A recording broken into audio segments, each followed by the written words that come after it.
আচ্ছা, আজকে class 5-এর butterfly বইটার লেসন 5-এর মাই স্কুল ডেজ এই গল্পটার ভিডিও বানাচ্ছি। তো দেখতেই পাচ্ছ, তোমার বইতে পৃষ্ঠা নাম্বার 54-তে পাবে।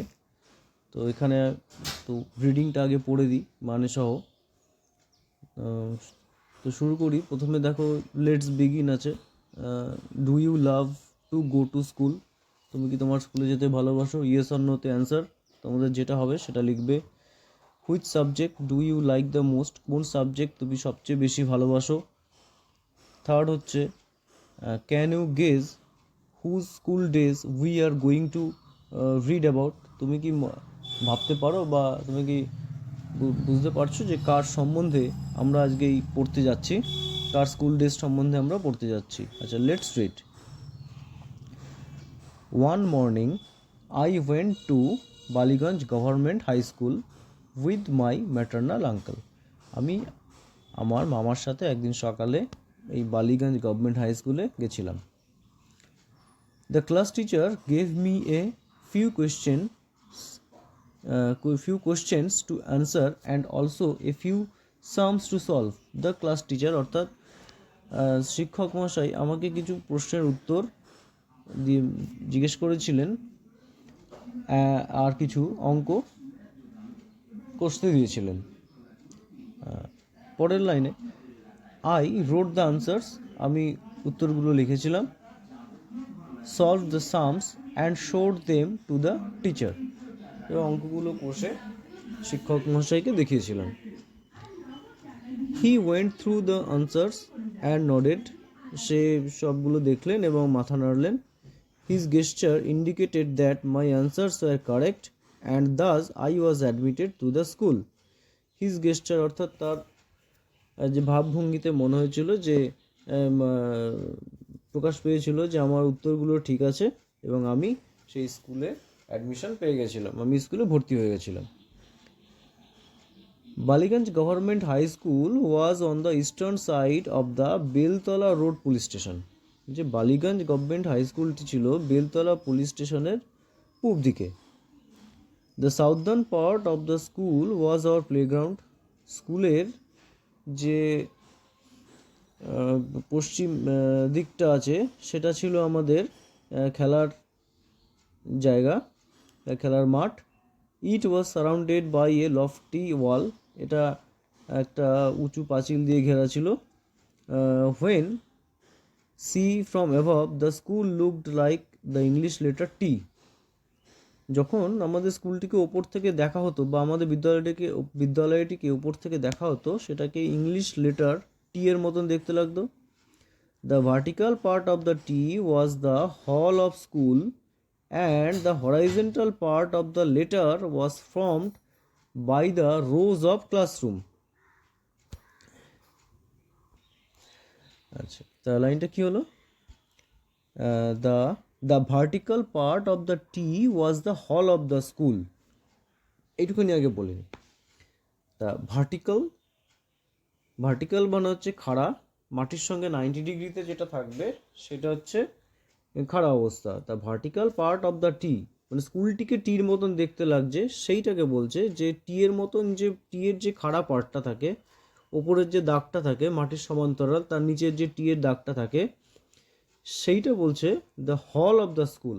স্কুলের যে হলটা ছিল সেটা ছিল এই টি এর নিচের পার্টটার মতন, অর্থাৎ ভার্টিক্যাল পার্টের মতন। অ্যান্ড এবং the horizontal part of the letter was formed by the row of classrooms, আর যে মাটির সঙ্গে সমান্তরাল যে পার্টটা যেটা থাকছে, যে অংশটা আছে সেইটা ছিল ক্লাসরুম দিয়ে তৈরি। আচ্ছা, পরের লাইন বলছে the annual prize distribution ceremony was held in this hall which had a gallery as well. বলছে অ্যানুয়াল প্রাইজ ডিস্ট্রিবিউশন মানে বাৎসরিক পুরস্কার বিতরণী, যে তো কোথায় গেল, হারিয়ে গেল লাইনটা। আচ্ছা, the annual prize distribution ceremony was held in this hall which had a gallery as well. আচ্ছা, যে বাৎসরিক যে পুরস্কার বিতরণী সভা বা অনুষ্ঠান হেল্ড ইন দিস হল, এই হল ঘরের মধ্যে সেটা হতো। হুইচ, যার, had a gallery as well, যেটার একটা গ্যালারিও ছিল। গ্যালারি মানে বসার জায়গা, লম্বা বসার জায়গা, সিনেমা হলগুলোতে যে দেখা যায় সেই ধরনের জিনিস। তারা এটাকে কিছু পারফর্ম মানে ওই অভিনয় করেছিল। তাদের নাম কি ছিল না, গ্রিনবার্গ আর Salim. A Charlie Chaplin movie was also screen here once, একটা চার্লি চ্যাপলিনের একটা মুভিও এখানে দেখানো হয়েছিল একবার। তো এটা বারবার তোমরা শুনবে, বারবার শুনে এটাকে, যাদের যাদের অসুবিধা হবে তারা বারবার শুনবে এবং মানেগুলো জানতে পারবে, জেনে নেবে, ভালো করে শুনবে। আর যাদের অসুবিধা নেই তারা একবারই শুনবে, অনেকে তো পড়া হয়ে গেছে 4 দিনে। তো ওয়ার্ডট্রোপটা দেখি ভার্টিকালে বলছে going straight up on a flat base, এই যে বললাম মাটির সঙ্গে সমান্তরাল, যেটা ওপরে টি এর মাথাটা। গ্যালারি মানে বলছে an upper floor of seats in a theatre, ওই থিয়েটার হল, জ্যোতি হল, পূর্বাশা হলে যেরকম আছে না, দোতলার গ্যালারি বলি আমরা। তো অর্থাৎ কি না, মাটির থেকে অনেক উঁচুতে ভাসছে, ঝুলন্ত বারান্দা, লম্বা ঝুলন্ত বারান্দা যেখানে বসার জায়গা আছে। Foreign, belonging to a country other than one's own, মানে আমাদের নিজেদের দেশ ছাড়া অন্য দেশের লোকেদেরকে আমরা ফরেনার বলি, হ্যাঁ, তা তেমনি অন্য দেশকে আমরা ফরেন বলি। আচ্ছা, এবার অ্যাক্টিভিটি 1 দেখো। To which school was the author admitted, কোন স্কুলে অথরকে মানে যে লেখক, যে তাকে ভর্তি করা হয়েছিল। হোয়াট ওয়াজ দ্য স্কুল হল ইউজড ফর, স্কুলের হলটা কী জন্য ব্যবহার করা হতো। আচ্ছা, সি দাগের উত্তর প্রশ্ন হচ্ছে what was the name of the Shakespearean play that was performed in the hall, সেই শেক্সপিয়ারের যে নাটকটা যেটা হলের মধ্যে অভিনীত হয়েছিল সেটার নাম কি। Name the 2 foreign actors mention by the author, বলছে সেই ফরেন অ্যাক্টর অর্থাৎ বিদেশি অভিনেতাদের নাম বলো যেটা লেখক বলেছেন। এইগুলো খাতায় লিখবে, আমি এই ভিডিওটার পরে দিয়ে দেবো অ্যান্সার। অ্যাক্টিভিটি 2 দেখো কি বলছে, right true and false, true false, আমি খালি দাগ নম্বরগুলো বলে দিচ্ছি, তোমরা একটু শুনে নাও। The author went to Ballygunge government high school with his mother, দেখো এটা অর্ধেক ঠিক অর্ধেক ভুল, তো এটা ফলসই হবে। তো কার সঙ্গে গেছিলেন, উনি ম্যাটার্নাল আঙ্কেলের সঙ্গে গেছিলেন, তো এটা ফলস। অ্যাক্টিভিটি 2 এর বি দাগ, the Ballygunge government high school is on the eastern side of Beltala police station, এটা একদম ঠিক উত্তর। বেলতলা পুলিশ স্টেশন ইস্টার্ন সাইডে, তো এটা true. The southern part of the school was the playground, এটাও ট্রু। বইতেও পাবে, the southern part of the school was our playground, true. আচ্ছা, when seen from the above the author's school looked like the English letter L, এটা false, কেন আমরা টি এর মতন জেনেছি। এবার activity 3, let's match the words in column A with their meanings in the column B।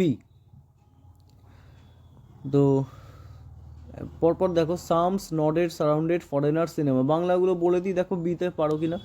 Shams মানে অঙ্কগুলো করছি, নডেড মানে মাথা হেলানো, সম্মতিসূচকভাবে হেলানো মাথা, সারাউন্ডেড মানে ঘিরে থাকা, ফরেনার মানে বিদেশি, সিনেমা মানে তো জানো তোমরা সব দেখো, দেবের পিকচার, হিরণের পিকচার, শাহরুখ, ঋত্বিক, এরা সব অভিনয় করে সিনেমাতে। তো দেখো এগুলো মেলাতে পারো কি না। আর এরপরে অ্যাক্টিভিটি 4 আছে let's fill the following chart with suitable verbs from, দেখো 3টে ভার্বের আমরা পড়েছি, ক্লাসে পড়েছি ভার্বের V1, V2 আর V3 ফর্ম। তো এখানে প্রেজেন্ট হচ্ছে V1, পাস্ট হচ্ছে V2 আর পাস্ট পার্টিসিপল হচ্ছে V3। প্রথমটা লেখা আছে V2 লেখা আছে, প্রেজেন্টে লিখবে গো, পাস্ট পার্টিসিপেলে তো জানো, দেখি কে কে লিখতে পারো, এটা খাতায় করে আমাকে করে রাখবে, আমি দেখবো ক্লাসে গিয়ে দেখবো। আচ্ছা, এ বলছে from sentences of your own, আচ্ছা কি, from sentences of your own write the following verbs. আচ্ছা, 5টা বাক্য গঠন করতে হবে। Went, look, give, show, use, এই 5টা ভার্ব দিয়ে 5টা বাক্য গঠন করতে হবে। এগুলো খাতায় লিখবে, খাতায় লিখে দেখাবে। আর যদি কমেন্টে বলো তাহলে আমি নয় কমেন্টে অ্যান্সার করে দেবো, ঠিক আছে।